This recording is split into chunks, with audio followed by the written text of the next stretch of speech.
दोस्तों, Ravi math channel पर आपका स्वागत है। आज हम नौ की सांख्यिकी स्टैटिक्स के बारे में अध्ययन करेंगे और उसके बारे में कुछ जानकारियां प्राप्त करेंगे। सांख्यिकी, इंग्लिश में इसको स्टैटिक्स बोलते हैं। यह गणित की वह शाखा है जिसमें आंकड़ों, डाटा का संग्रह, विश्लेषण और उसकी व्याख्या चित्रों, आलेखों की सहायता से अध्ययन किया जाता है। चित्रों और आलेखों द्वारा प्रस्तुत आंकड़ों को आलेखीय निरूपण, ग्राफिकल रिप्रेजेंटेशन कहते हैं। मुख्य आलेखीय विधियां: नंबर 1, दंड आलेख यानी बार ग्राफ। नंबर 2, आयत चित्र, इंग्लिश में हिस्टोग्राम। बारंबारता बहुभुज, frequency polygon. Number 4, pie chart या वृत्त आलेख, इंग्लिश में पाई चार्ट बोलते हैं। रेखा आलेख, लाइन ग्राफ। अब हम यहाँ पर दंड आलेख के बारे में, बार ग्राफ के बारे में अध्ययन करेंगे। इसमें अलग अलग श्रेणियों या चरों के मानों को आयताकार दंडों, रेक्टेंगुलर बार के रूप में दर्शाया जाता है। सभी डंडों बार्स की चौड़ाई एक समान होती है। दो डंडों के बीच दूरी, गैप हमेशा बराबर रखी जाती है और प्रत्येक दंड की ऊंचाई लंबाई उस श्रेणी के मान के अनुपात में होती है। ये आलेख ऊर्ध्वाधर, वर्टिकल या क्षैतिज, हॉरिजॉन्टल दोनों प्रकार से बनाए जाते हैं। अगर ऊर्ध्वाधर बनाते हैं, वर्टिकल, तो यहाँ दंड की ऊंचाई आती है, और क्षैतिज बनाते हैं, हॉरिजॉन्टल बनाते हैं, तो यहाँ पर दंड की लंबाई आती है। तो ये दंड आलेख के बारे में थोड़ा सा आप यहाँ पर एक एग्जाम्पल, उदाहरण से आप समझ सकते हैं।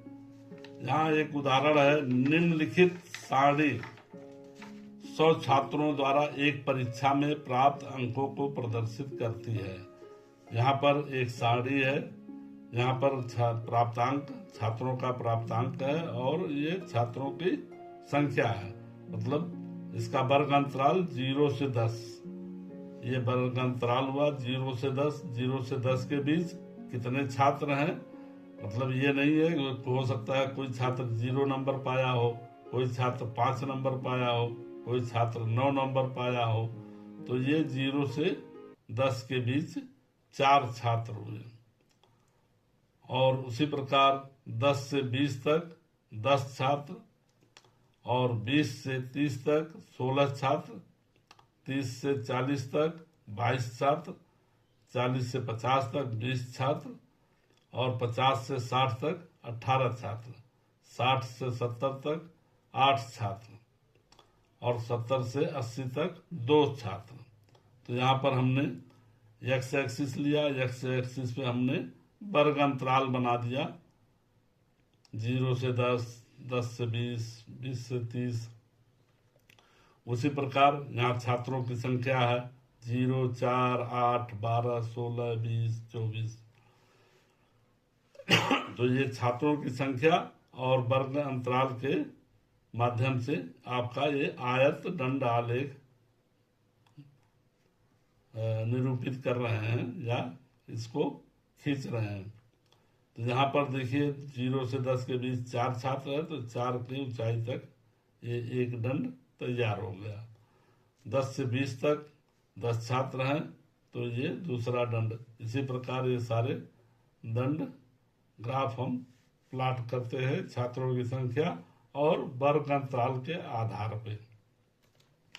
अब हम अगली विधि पर चले, आयत चित्र, हिस्टोग्राम। सतत आंकड़ों, कॉन्टिन्यूअस डाटा को प्रदर्शित की प्रमुख आलेखीय विधि है। इसमें आयतों के बीच कोई गैप नहीं होता है।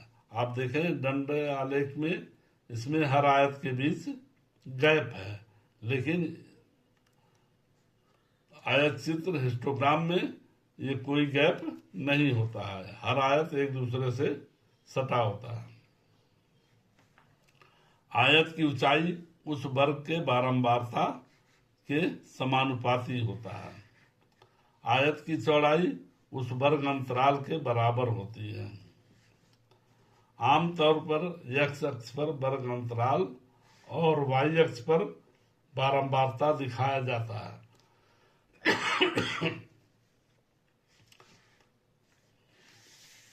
अब यहाँ पर आयत चित्र के बारे में भी समझ लें। आपका साड़ी वही है, सेम क्वेश्चन है, इसका डंडा लेख है और इसी क्वेश्चन का अब आयत। अब यहाँ पर आप लाल पेन से देख रहे होंगे, तो ये लाल पेन बारंबारता बहुभुज है, एक ही पर दोनों ग्राफ हमने दिखा दिया है। तो यहाँ पर आयत चित्र ब्लू पेन से है, ब्लू पेन वाला समझें। यहाँ पर एक्स एक्सिस 0 से 10, 10 से 20, 20 से 30, 30 से 40, 40 से 50, 50 से 60, 60 से 70, 70 से 80, 80 से 90। तो यहाँ पर हम देखते हैं कि 0 से 10 के बीच 4 छात्र हैं, तो यहाँ पर 4 छात्र की ऊंचाई तक हमने एक आयत खींच लिया, तैयार कर लिया। 10 से 20 के बीच 10 छात्र हैं, तो 10 छात्रों की ऊंचाई तक ये ग्राफ प्लॉट कर लिया।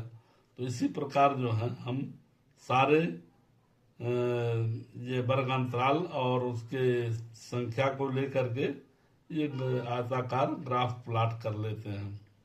तो ये आयत चित्र या हिस्टोग्राम कहलाता है। अब हम अगले उस पे चलें। बारंबारता बहुभुज, फ्रीक्वेंसी पॉलीगॉन, आंकड़ों में प्रयुक्त वर्ग अंतरालों के मध्य बिंदुओं, वर्ग को मध्य बिंदुओं यानी जिसको वर्ग चिन्ह भी कहते हैं, को रेखा से मिलाकर बनाया जाता है। यहाँ पर देखिए ये वर्ग अंतराल है 0 से 10, तो यहाँ इसका मध्य बिंदु ये 5 पर आएगा, यानी 0-10 का एवरेज लेंगे तो 5 हो जाएगा। इसी प्रकार 10 से 20 का एवरेज लेंगे तो ये 15 पाएगा। तो ये यानी इन दोनों वर्ग अंतरालों के मध्य बिंदुओं को पहले प्लॉट कर लेते हैं, उसके बाद इन्हें सीधी रेखाओं से मिला करके ये ग्राफ तैयार करते हैं। यहाँ पर देखिए आंकड़ों में प्रयुक्त वर्ग अंतरालों के मध्य बिंदुओं वर्ग चिन्हों को रेखा से मिलाकर बनाया जाता है। इसमें सीधी रेखाओं का उपयोग होता है।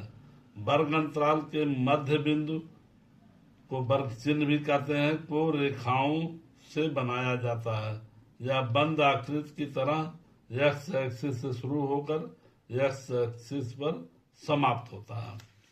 अब यहाँ पर देखिए 0 से 10 के बीच पहले ये मध्य बिंदु ये आ गया, लेकिन ये एक्स एक्सिस से शुरू होता है, तो हम उससे पहले एक वर्ग अंतराल और ले लेते हैं। अब यहाँ चूंकि 0 है तो इधर आएगा -10 हो जाएगा।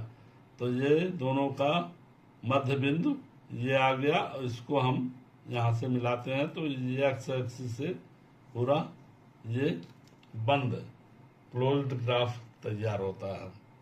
तो यहाँ पर देखिए 0 से 10 के मध्य बिंदु, 10 से 20 के मध्य बिंदु को मिलाते हैं, फिर इसके मध्य बिंदु से अगले मध्य बिंदु, ये सारे मध्य बिंदुओं को मिलाते हुए हम यहाँ 70 से 80 के बीच मध्य बिंदु पर पहुंच जाते हैं। परंतु ये एक्स से नहीं मिला है तो इसको 80-90 एक और वर्ग अंतराल ले लेते हैं, जिसको मध्य बिंदु को हम मिला देते हैं। तो ये एक्स एक्सिस से शुरू होता है और एक्स एक्सिस से समाप्त हो जाता है, यानी ये कि बंद ग्राफ ये तैयार हो जाता है। तो दोस्तों ये जानकारी आपको कैसी लगी? इस चैनल को लाइक और सब्सक्राइब करें, साथ ही साथ अपने दोस्तों को शेयर करें ताकि सारे वीडियो उनको मिलते रहें। इससे आपका 2 आलेखी विधि, और बच गई है पाई चार्ट, वृत्त आलेख पाई चार्ट, और रेखा आलेख लाइन ग्राफ। इसको हम अगले वीडियो में आपको प्रस्तुत करेंगे। धन्यवाद दोस्तों। यह वीडियो पसंद आया हो तो इसको सब्सक्राइब करें, लाइक करें, साथ ही साथ अपने दोस्तों को शेयर करें ताकि आपके भी दोस्त अधिक से अधिक लाभ उठा सकें। धन्यवाद दोस्तों।